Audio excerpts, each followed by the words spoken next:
we're living in a certain economic time in this country, but I can tell you that this government, more than any other government, has invested in nurses in this country. When we came into the government in the first 4 months, we paid all the nurses all the overtime that was owing to them. We understand that they're at the front line. We understand that things are difficult and they bear the burden of this, and we're not mindless of that. I can tell you, for the first time ever, this government, through the Ministry of Health and Wellness, is offering 50 scholarship for nurses. So this is a sector of the public health system that we believe in, and as time go by, we are going to be improving their terms of service.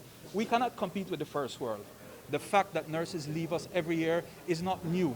This is something that's happening to us year after year. And what are we doing? We feel that it is important to train as many of our people as we can so that we can shore up our numbers here. And so we've taken that as a first step, right? And we're now going to be looking at the terms of service of nurses. So I hear them, but I want to say to them, we are working. It's going to take some time, but we're going to get there. Sure, one of the concerns of those Filipino nurses was that fee.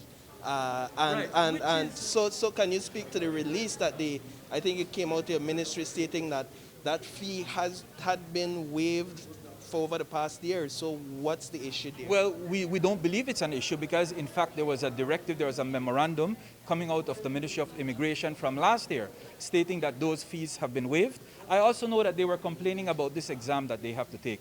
Let me tell you this. These nurses have licenses to operate in Belize up until 2022, and the nursing council was prepared to give them an extension. And so I don't believe that it is a problem here.